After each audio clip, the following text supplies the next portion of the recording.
අපි බලමු බයිබලයේ කියන වචනය කිතුණු නිසා ඊශ්‍රායල් ජනතාව ශුද්ධ ලියවිල්ලට යොදන්න පටන් ගත්තේ කොහොමද කියලා. ඒකේ උත්තරේ හරිම සරලයි. සිංහලෙන් අපි ඒකට බයිබලය. එහෙම නැත්නම් ශුද්ධ බයිබලය කියලා තමයි කියන්නේ. ඉංග්‍රීසියෙන් ඒක the bible නැත්නම් the holy bible කියලා තමයි ලියලා තියෙන්නේ. ඉතින් ඇයි සිංහල පරිවර්තනයේදී ඉංග්‍රීසි වචනයම තියාගත්තේ? ඒ මොකද සිංහල බයිබලයේ මුලින්ම පරිවර්තනය වුණේ ඉංග්‍රීසි භාෂාවෙන්. ඒ නිසා පරිවර්තකයන් ඒ ඉංග්‍රීසි වචනය හරියටම ඒ විදිහටම සිංහලට ගෙනාවා. එහෙනම් ඉංග්‍රීසි බයිබලය කියන වචනය ආවේ කොහෙන්ද?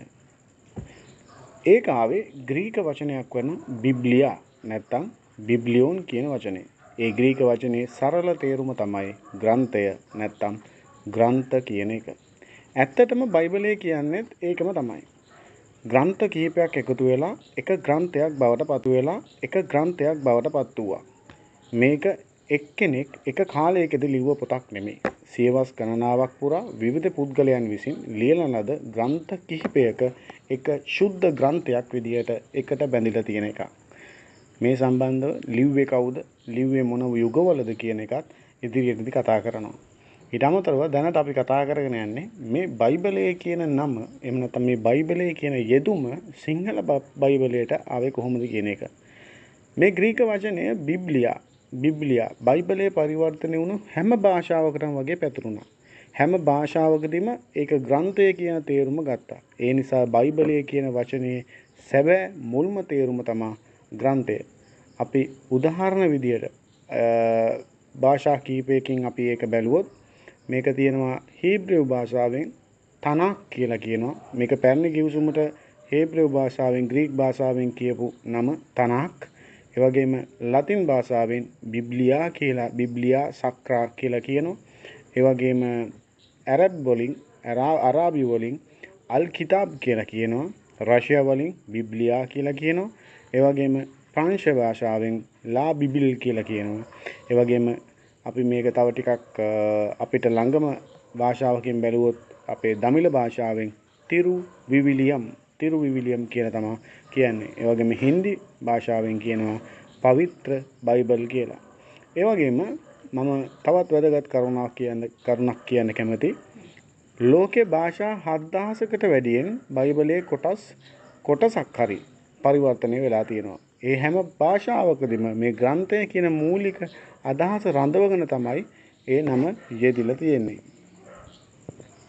තව ටිකක් ගැඹුරට අපි මේ ගැන අධ්‍යයනය කළොත් තව හොයලා බලපුවම අපිට පේනවා මේ ග්‍රන්ථය දෙවියන් වහන්සේගේ වචනය නැත්නම් දෙවියන් වහන්සේගේ ලියවිලි කියලාත් කියනවා. එහෙනම් දැන් අපිට ප්‍රශ්නයක් එනවා. මේ ග්‍රන්ථ එකතුව අද අපි හැමෝම දන්න බයිබලයේ බවට පත් වුණේ කොහොමද? ඒ ගමන තමයි අපි මේ ඉදිරියට කතා කරන්නේ.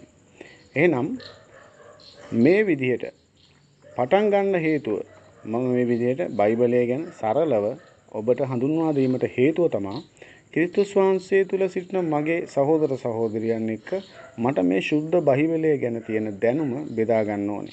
බුරු ගුරුවරු පස්සේ ගිහිල්ලා ශුද්ධ මේ වලට රැවටෙන්නේ නැතුව මිනිස්සු ශුද්ධාත්මයන් වහන්සේගේ මඟ පෙන්වීමේ නියම සත්‍ය ලබාගෙන ඒ සත්‍ය තුල ගමන් කිරීම තමයි මගේ එකම අරමුණ.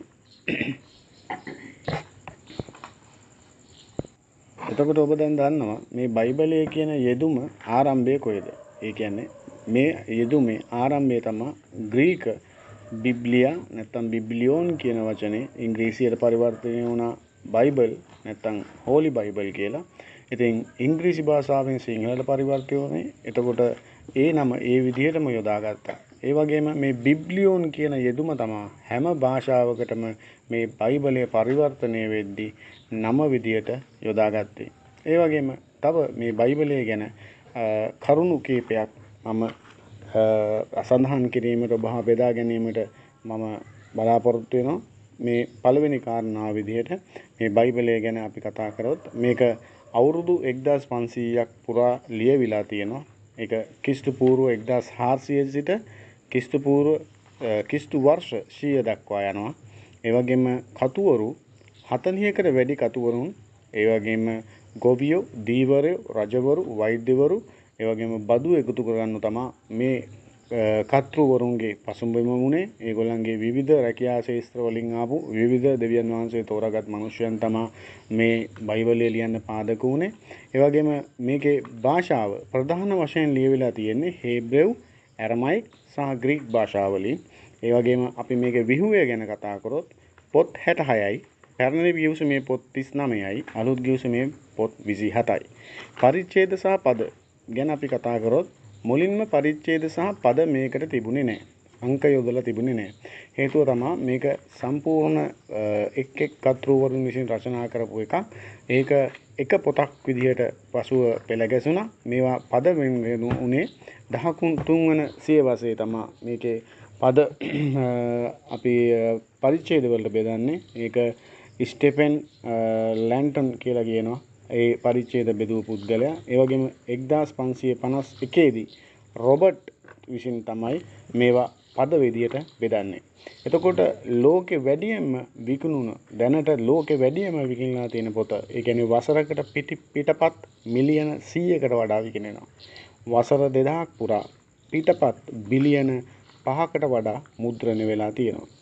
තුන්වෙනි කාරණාව විද්‍යාව සහ ඉතිහාසය ගැන අපි කතා කරොත් මේ බයිබලයේ තියෙන පුරා විද්‍යා සාක්ෂි. බයිබලයේ තියෙන නගර රජවරු සිද්ධීන් වලින් 80%කට වඩා පුරා විද්‍යා සාක්ෂි වලින් තහවුරු වෙලා තියෙනවා. උදාහරණයක් විදිහට අපි පෙන්වන්න පුළුවන් දාවිත් රජතුමා ගැන, එතකොට බැබිලෝන් නගරය ගැන, ඒ වගේම ඩෙඩ් සී එකෙන් 1947 දී මල මුහුදේ ගුහා වලින් හමු වුණු අත්පිටපත්. ඒවායේ වයස අවුරුදු 2000ක් අද තියෙන බයිබලයත් එක්ක ගත්තම 99.5ක් හරියටම සමානයි. ඒකෙන් පේන්නේ බයිබලය හරියටම සංස්කරණය සංරක්ෂණය වෙලා තියෙනවා. ඒ කියන්නේ මුක පරම්පරාවෙන්වත් කටපාඩමින්වත් වාචිකවත් පැමිණි දෙයක් නෙමෙයි. මේක අපි ඉස්සරහට ගන්තාරූඪ වෙච්ච විදිය ගැන, එතකොට මේක සුද්ධාත්ම අනුභවයෙන් කොහොමද ලියුනේ කියන එක ගැන කතා කරනවා. ඊට ප්‍රථමයෙන්ම මේ බයිබලය කියන්නේ මොකක්ද කියලා ඔබට හඳුන්වා දෙන්නේ.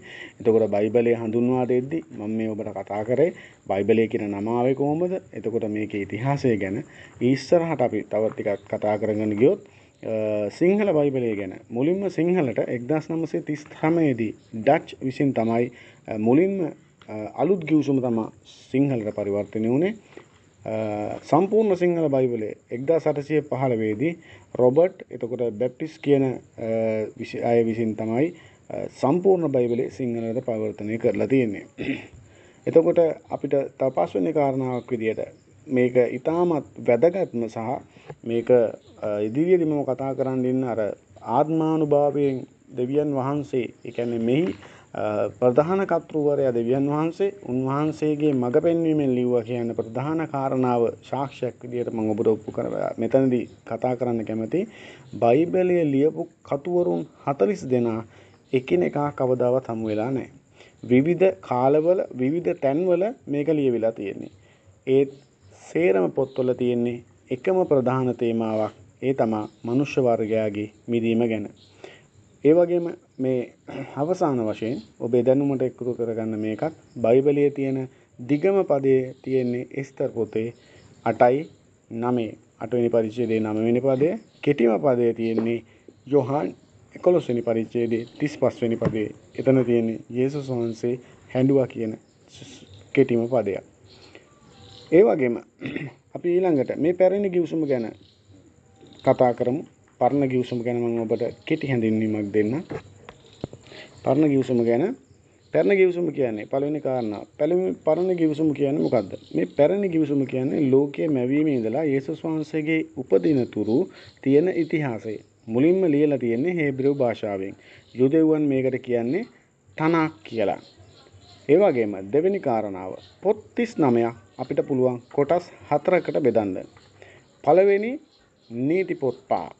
මේක තෝරාගත් මේවා මෝසෙස් ලියපු පොත් 5 බයිබලයේ පදනම. උප්පත්ති පොත ලෝකේ මැවීම, ආදම් හා ඒව සහ නොවාගේ නැව දක්වා. නික්මයාම ඊශ්‍රායල් ජනතාව ඊජිප්තුවේ මිදීම දසපනත්.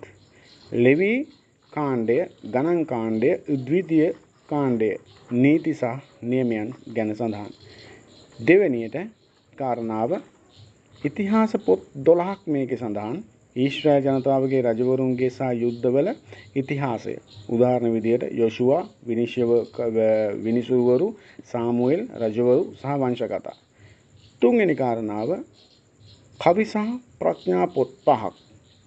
ජීවිතය ගැන, දුක ගැන, දෙවියන් වහන්සේ ගැන ලියපු ගීත සහ හිතෝපදේශ.